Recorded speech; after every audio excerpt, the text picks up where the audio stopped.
আসসালামু আলাইকুম। কী অবস্থা তোমাদের? আশা করি সকলেই ভালো আছো। তো আজকে আমরা শিখব কীভাবে ক্যালকুলেটর ছাড়াই পিএইচ নির্ণয় করা যায় খুব সহজেই, অর্থাৎ পিএইচের হ্যান্ড ক্যালকুলেশন। তো চলো কথা না বাড়িয়ে মূল ভিডিওতে যাওয়া যাক। আমরা সরাসরি প্রশ্ন সলভের মাধ্যমে পিএইচ নির্ণয়টা শিখে ফেলি। তো পিএইচ নির্ণয় করতে হলে আমাদের কিছু ট্রিক্স মাথায় রাখতে হবে। তো সেগুলো অঙ্ক করার মাঝে মাঝেই আমি তোমাদের বলে দেবো। তো চলো শুরু করা যাক। দেখো, পিএইচের ম্যাথ করতে হলে তোমাদের সর্বপ্রথমে মাথায় তুল্য সংখ্যা নিয়ে আসতে হবে। কোনো যৌগের ঘনমাত্রা কিন্তু তার তুল্য সংখ্যার সাথে পরিবর্তিত হতে পারে। তো দেখো, এখানে হাইড্রোক্লোরিক অ্যাসিডের ঘনমাত্রা আমরা কত জানি? হাইড্রোক্লোরিক অ্যাসিডের তুল্য সংখ্যা আমরা জানি 1। অর্থাৎ এখানে যে ঘনমাত্রাটা দেওয়া আছে সেই ঘনমাত্রা নিয়েই আমাদের কাজ করতে হবে। তো এখানে ঘনমাত্রা দেওয়া আছে 0.01 মোলার, অর্থাৎ আমাদের 0.01 মোলার নিয়েই কাজ করতে হবে। তো তোমাদের যদি মোলারিটি এই টাইপসের দেওয়া থাকে যে তোমাদের সর্বশেষ সংখ্যাটা যেটা দেখতে পাচ্ছ এইটা, অর্থাৎ এককের ঘরের সংখ্যাটা 1, তাহলে বুঝে নেবে অঙ্কটা খুবই সোজা। এটি করতে 1 সেকেন্ড সময় লাগে মাত্র। তো এইটা করার ট্রিক্স হচ্ছে তোমাদের সরাসরি পিএইচ ইকুয়াল টু লিখবা যে দশমিকের পরে যে কয়টা ঘর আসে, দশমিকের পরে যে কয়টা সংখ্যা আছে, যৌগটির অর্থাৎ এসিডটির পিএইচ ততই হবে। অর্থাৎ এসিডটির পিএইচ ততই হবে। দেখো, এখানে হাইড্রোক্লোরিক অ্যাসিড দেওয়া আছে, এখানে দশমিকের পরে পূর্ণ সংখ্যা না, মানে সংখ্যা আছে 2টা, ঘর আছে 2টা, অর্থাৎ এই অ্যাসিডের পিএইচ হবে 2। খুবই ইজি না? খুবই ইজি। সেম ওয়েতে আমরা কোশ্চেন 2 সলভ করতে পারি। দেখো, এখানে কিন্তু সোডিয়াম হাইড্রোক্সাইডের তুল্য সংখ্যা কিন্তু 1। এবং দেখো, এখানে যদি আমরা ঘনমাত্রার দিকে তাকাই, ঘনমাত্রায় কিন্তু দশমিকের পরে ঘর আছে 1টা 2টা 3টা 4টা, অর্থাৎ এর পিএইচ হবে, অর্থাৎ যৌগটির পিএইচ হবে 4, তাই না? কিন্তু নো, এটা কিন্তু একেবারেই রং। এটা আমরা কেটে দেবো। কেন কেটে দিলাম? কারণ এখানে দেখতে হবে যৌগটি দেওয়া আছে অ্যাসিড নয়, এটি একটি ক্ষার। আর আমরা জানি কখনো ক্ষারের ক্ষেত্রে আমাদের আগে যেটা বের করবো সেটা হচ্ছে পিওএইচ, সেখান থেকে আমাদের পিএইচ নির্ণয় করতে হবে। তো আমরা সেম ওয়েতে এটা যদি পিএইচ এর জায়গায় পিওএইচ নির্ণয় করি, সেম রুল, সেম নিয়ম, দশমিকের পরে যে কটা ঘর আছে উক্ত ক্ষারের পিওএইচ ততই হবে। অর্থাৎ এখানে ঘর আছে 1টা 2টা 3টা 4টা, অর্থাৎ যৌগটির অর্থাৎ এই ক্ষারটির পিওএইচ 4। তো কোনো যৌগের পিওএইচ যদি 4 হয়, অর্থাৎ পিএইচ এবং পিওএইচ এই দুটা মানের থেকে যদি আমরা একটা মান জানতে পারি, তাহলে কিন্তু আমরা পিএইচ অথবা পিওএইচ অর্থাৎ অপর মান কিন্তু খুব ইজিলি বের করে ফেলতে পারি। কীভাবে? 14 বিয়োগ পিওএইচ। এখন 14 বিয়োগ পিওএইচ যদি করি, তাহলে এটার মান আসতেছে 14 - 4 = 10। তাহলে উক্ত যৌগের পিএইচ কিন্তু আমরা পাচ্ছি 10। এতটাই সোজা। কিন্তু আমরা এখন একটু হার্ড লেভেলে যাব। আমরা যারা স্টুডেন্ট আছি তাদের কাছে মেইন সমস্যাটা হয় এই ধরনের কোশ্চেন এসে।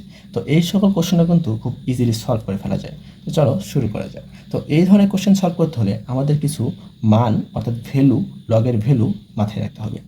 আমি তোমাদের জন্য ছক আকারে লিখে রেখেছি। ভ্যালুগুলো কিন্তু খুবই ইজি এবং খুবই শর্টকাট ওয়েতে মনে রাখা যায়। এটা তোমরা দু একবার পড়লেই তোমাদের মুখস্থ হয়ে যাবে। মানে আমি যেভাবে মুখস্থ করছি আর কি, লগ 2 থেকে শুরু হবে, লগ 10 পর্যন্ত যাব। তাহলে শুরু করবো কী হবে? 3 5 6 7 8 8 9 9 1। মানে আমি আর কি এভাবে মনে রেখেছি। তোমরা চাইলে এটা যে কোনো ওয়েতে মনে রাখতে পারো, কিন্তু মনে রাখতেই হবে। আর আরেকটা জিনিস মনে রাখবা, সেটা হচ্ছে লগ 1 এর ভ্যালু 0। তো আমরা এই করে মান যদি মুখস্থ রাখি, আমরা যে কোনো পিএইচের মান খুব ইজিলি বের করতে পারবো। তো দেখো, আমরা যদি এখন এই কোশ্চেনটা সলভ করতে লাগি, তাহলে কিন্তু আমাদের ওই লগের মানগুলোর প্রয়োজন হবে। এবং এই ধরনের অঙ্ক করার সময় আমাদের কিছু নিয়ম মাথায় রাখতে হবে। তো নিয়ম নাম্বার 1 আমি সর্বপ্রথমে তোমাদের বলে দিয়েছি যে আগে যেই যৌগটি দেওয়া থাকবে তার তুল্য সংখ্যাকে আমরা মাথায় নিয়ে আসবো। এখানে কিন্তু যৌগটির তুল্য সংখ্যা দেওয়া আছে 1। এখন দেখো, এই টাইপসের তোমাদের যখন সায়েন্টিফিক আকারে ভ্যালু দেওয়া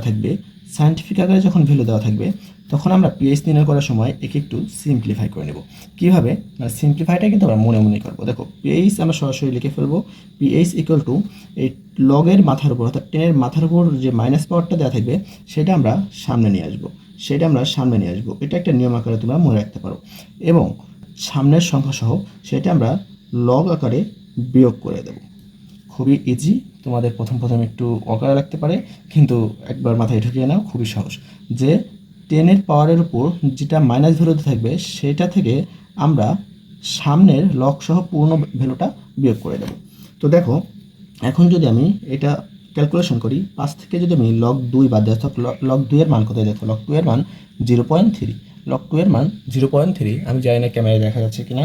তো লগ 2 এর মান 0.3, তো আমি যদি 0.3 যদি এখান থেকে বিয়োগ করে দিই, তাহলে যে মানটা আসবে এটাই আমাদের পিএইচ, এটাই আমাদের পিএইচ। ওকে, সেম ওয়েতে আমরা যদি 4 নাম্বার কোশ্চেনটা সলভ করি, দেখো এখানে কিন্তু তুল্য সংখ্যা দেওয়া আছে 2, এখানে কিন্তু অ্যাসিডটির তুল্য সংখ্যা দেওয়া আছে 2। এখন আমরা পিএইচ বের করার সময় সরাসরি পিএইচ লিখে নেব। তো পিএইচ যখন আমরা বের করব, তখন আমাদের কি মাথায় রাখতে বলছি, যে তুল্য সংখ্যা যদি তুল্য সংখ্যার সাথে ঘনমাত্রার পরিবর্তন হয়, যেহেতু এখানে তুল্য সংখ্যা 2 আছে, তাহলে আমাদের এর সাথে কিন্তু 2 মাল্টিপ্লাই করতে হবে। 2 মাল্টিপ্লাই করলে এর ভ্যালু আসছে 0.006। আমার কিন্তু এটার মানেই বের করতে হবে।